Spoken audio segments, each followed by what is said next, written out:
Imagine if the last paycheck you received 2 weeks ago was the last paycheck you'll get for the next 6 months. No more direct deposits, nothing.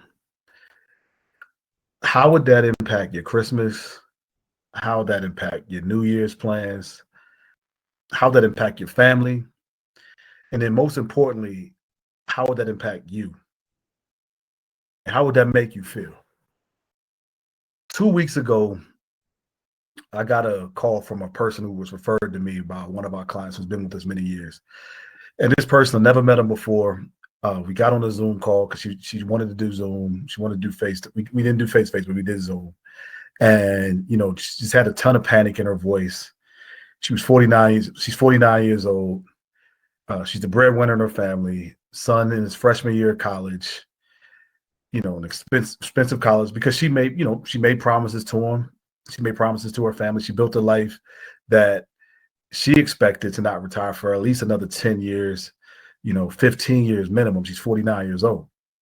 A bunch of promises that she had on the table that she has yet to fulfill. She's in the process of fulfilling them, but she hasn't all the way fulfilled them. How do you think she felt? What do you think was running through her head? And I bet a lot of you all on this call probably either feel similar pressure with the shutdown going, not knowing which way it's going to go, or at the minimum, know other people who feel this pressure. This is something that we've seen happen more and more this year than we ever have at Fed Legacy. And we've been doing this now 17 years. We were accustomed to clients coming in. We set 5-year plans minimum, 10-year in a lot of situations. But now it's almost like you got to be ready at any moment to walk out that door. And so the question I'm sure you're thinking, I know it's the question that lady was thinking was, what do I do? And so at Fed Legacy, as advisors, it's our job to make sure that each and every one of you are the best prepared as best that we can. Now, we can't work all types of miracles, but we can do our best, right? And so when it came to her, the first thing we did was we sat down and we went through our questionnaire. Our questionnaire is designed in our TSP finish line process to take down as much information as we can from a person. Once we get that information, and we did it with her, we then meet as a team on Mondays, and we go through everybody that we met with as a team, and we go through it, and we do it as a team of advisors, and we say, okay, what solutions do you think we can provide for this person? And we like to do it like that because we just don't want to miss. We don't want things to fall through the cracks. Some things I might not be great at, another one of our advisors is. And so we took that lady's case, and again, we don't get 49-year-olds oftentimes coming across our desk. And so what we did was we went through it, and we mapped out a plan for her. And I can say, because she had an old coworker when she first got into the government, advise her on how to invest her TSP, increase it every year by 1%, make sure she has it invested in a good way. We were able to take that panic that she felt and honestly give her a lot of freedom and peace of mind. By the end of our second call, she was relaxed. She had a smile on her face, almost in tears, because what she thought was just a crazy storm that she was getting ready to go through of embarrassment, having to go out and find a job. I mean, she was making $198 for the Department of Interior, and her salary, she just didn't know she could take what she was making in the government and bring it to the private sector so that she can be able to fulfill the promises that she set out for her son, who was a freshman in college. And so by the end of our call, we mapped out a plan so that she can fulfill those promises. And if I'm being honest, between her and her husband, if she wanted to go back to work, she could, but she didn't absolutely have to. And she could take a job with much less pay, and still had a peace of mind that she was so far after. The thing that she was missing, and the thing that a lot of you all on this call are missing, is just a solid plan, right? And I'm assuming this is why you're on the call. No matter what's going on with this shutdown, as long as you have a plan, it will give you the peace of mind that you deserve, right? And so my goal in this call today, we talk about it a lot, but I want to drill it over and over and over again because we've been working on this for 17 years at Fed Legacy, and we've seen thousands of clients retire. Now, it hasn't been times like this, but we've seen thousands and thousands of clients retire. A lot of people retire with a lot of money in their TSP. A lot of people don't, right? And it goes in between. The thing that makes the difference is when you have a plan, you can have peace of mind, no matter where it is, right? And so what I'm going to do today is I'm going to walk you through our financial house so that you understand, because this is what we do. We help you build a financial house. If you have a financial house, that financial house, we want it stable so that no matter what financial emergency comes your way, either whether it's terrorists, whether it's rifts, whether it's, no matter what it is, if you have it structured well, you can withstand that stuff, or at least begin the process of building one that can withstand it, right? As long as you have a plan, you can be okay. So we're going to go over the financial house. I added 2 new elements to the financial house that I'll share with you at the end that is relevant to today's time. But we're now on day 29. It could end at the end of the month. It could end the new year. We just don't know because we've never had an administration like this. But it's my job, your job, is to make sure no matter what's going on in Washington, you are prepared, right? Because your family deserves that peace of mind. You deserve to be able to enjoy your Christmas and not have to feel like you're under all this pressure. You deserve to have that peace of mind. And so our job at Fed Legacy is to help deliver that to you. And so when it comes to the financial house, you have those 3 layers. We have that foundation, we have the walls, and we have the roof. And I added two new layers to it today that I'll introduce at the end that are relevant to today's time. And so the first part we have, and this is where I started with that lady, when she was just, again, stressed. It said, all right, well, let's build your foundation. We went over her TSP. And so the question I asked her was, what is your ideal income? What is your ideal income when it comes to retirement? And so when it comes to your ideal income, it's important to know that, because at that point from there, okay, if I was talking to a client earlier today, her ideal income was $8,000. She was like, Mr. Smith, I want $8,000 after taxes. We went through her pension. We went through her Social Security. We saw after tax, her Social Security and her pension was at $6,600. I said, okay, $6,600 is what your pension and your Social Security cover. So that means we need to fill that gap with your TSP so we can get you to that $8,000 to make sure that you have your ideal income. And for a lot of people, the ideal income could be, look, I want enough to cover my bills. In that kid's situation, her bills are already covered, but she had some lifestyle stuff.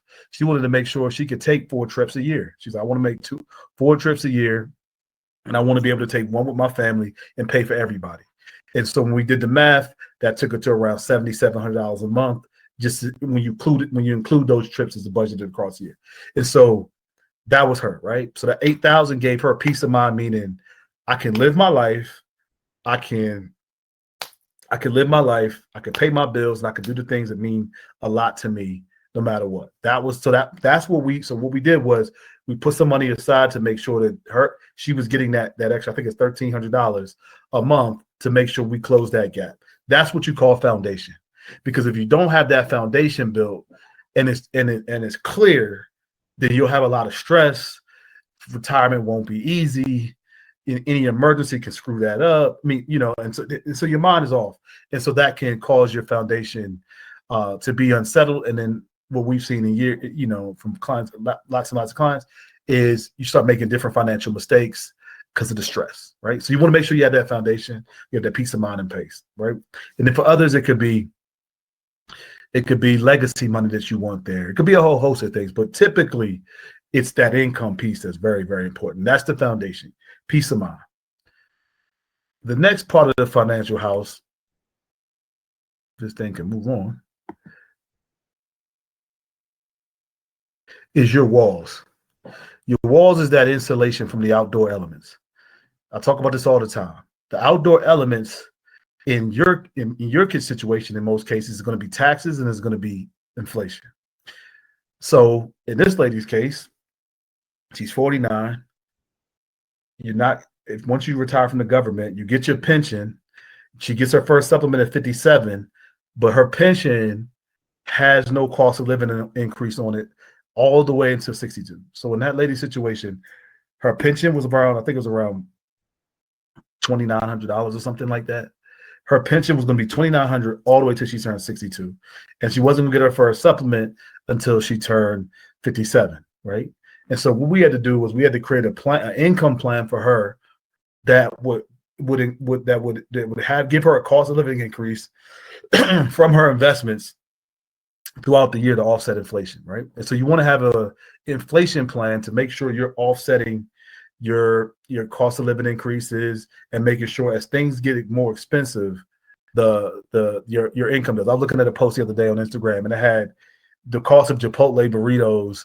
I think it was like 6-7 years ago versus now, and it was like $5 burritos in about 5-6 years ago, and then now they're like $8.99, something like that, right? $8-9. But again, the cost doubled in a short period of time. That's just Chipotle, right? I talk all the time about how health insurance costs. We used to bank on health insurance costs being for a married couple being around $300 to $400. Now most married couples, when they get filling out their expense sheet with us, their health insurance costs are north of $800. That wasn't the case 2-3 years ago, right? Things are doubling over time. And so when it comes to your investments and how you structure your income, you want to make sure that your investments are at least outpacing inflation. This is why the G fund is a trap, because the G fund, yes, you're not losing any money, but you're only getting a 2% return. And so there's other investments, whether it's annuities, other investments in general, that can give you the same return. I mean, same protection, but a bigger return, right? So that your money is at least outpacing inflation. And inflation historically has been around 3.27%. But if we've seen over the last couple of years, inflation has been much higher, more so around that 5%, 6% range. So you want to at least have investments that are getting you at least 5 to 6% per year and also protect it, right? And so that's the walls. Also within the walls, we like to say you want to insulate yourself from taxes. In 2019, I always talk about this, where in the Secure Act, there was a 10-year rule that now requires your heirs to pay taxes over a 10-year period on the money that you leave them, which is a big deal, right? And so I was talking to a married couple today, and they're in their mid 70s, and they have quite a bit of money in their TSP, and they're starting to think about these estate planning things, because for them, it's just something that they're in their mid 70s, right? And so we were looking at it. I was like, well, if you were to pass a day, each of your kids would have to pay $200,000 a year to withdraw this money. And their kids are already high income earners. That puts their kids in this 34% tax bracket. They don't want that. 35% tax bracket, sorry. They don't want that, right? And so we started to do a tax strategy for them to make sure we reduce that, right? And so these are the type of things you want to do when it comes to the walls, right? Again, you cannot avoid taxes, but you absolutely can reduce taxes. And there's strategies that you can do to utilize this. And this is the thing for a lot of folks on this call, especially, y'all are federal employees, especially if you're in your 60s and your TSP covers your income. This is just the reality. When you watch the news, there's a whole lot of fear. But the reality is, and you might not feel that same fear, but you don't have everyday people problems. You have rich people problems. And I say that, because that's the reality of it when it comes to tax planning. They talk about, well, they're trying to reduce taxes for the rich, things like that. Some of those strategies you have to employ, you have to execute on yourself. And so that's some of the things that we talk about to a lot of clients, right? And it's just tax strategies that you can take advantage of that exist out there, and they're good to do, right? Especially in this environment now where you have a president that's just focused on reducing taxes for people with money. And so now you have the last piece we have is what we call the roof. The roof is all about taking the appropriate amount of risk. Like right now, the news cycle when it comes to finances is volatile. Rates got cut today. Sometimes that could be good for the market. Sometimes that could be bad, but it could be swings. Right now they're talking about job growth is down tremendously. They say AI is right now driving the stock market. And so if it wasn't for AI stocks, the market would be upside down. And so that happened last time that happened in the early 2000s. And that's what they call the dot-com bubble, where the market did 3 straight years of negative returns. That hasn't happened since. But AI is a similar situation where AI is a new phenomenon. The world is competing with AI. If these AI stocks change course because these companies aren't worth as much anymore because so many people were hyped up about it, like they were hyped about the internet in 2000, those type of bubbles can impact your retirement, even though it looks good, your investments, even though everything looks good now. So why does that matter to you, right? You want to experience some of the growth, but you don't want all of your money exposed in a way that it looks good right now, but just as much as it's going up, it can go down. And if you look at the dot-com bubble years, those are 3 straight years of negative returns. And so what do you do if that happens? You want to make sure you have some balance there where you're taking on the right amount of risk, but not too much risk, right? And that's something that we talk about in the financial house. And so the next piece that's relevant to today is what we now call as a team is the door, right? It's just access to cash, liquidity, flexibility, making sure you have money that's set aside. A lot of banks right now, a lot of credit unions are offering 0% loans, right? So do you have a strategy that you have a lot of liquidity in an emergency? How much is your emergency funds, right? Making sure you're being strategic about that. Because right now with this administration, you got to be prepared for whatever. And so the thing that you don't want to do is have all your money tied up into your TSP. And only thing you can do is take a hardship loan, take a regular loan, right? Or just a withdrawal and have to pay these penalties. Like, you want to make sure that you have a strategy for making sure you have emergency for money. I can't tell you, over the last month or so, I've talked to at least 4 people with well over 800,000 in their TSP and no emergency savings. Right? It just blows my mind, but bunch of money in their TSP, no emergency savings. And so now they're having to pay penalties on money when they could have just had money set aside. Nothing wrong with it. I'm just saying that you just want to be more strategic around having an emergency fund, because it's no telling what's going to go on with this administration, and you want to make sure that you have a plan in place to have a liquidity, right? And so one rule of thumb is at least at the minimum, bare minimum, at least have 3 months of bills sitting in an emergency fund, so that if you need cash, you can get your hands on it. And so let's work to do that. Just make sure you can get at least 3 months of cash sitting aside that you just don't touch, that's there for an emergency. So that's the door.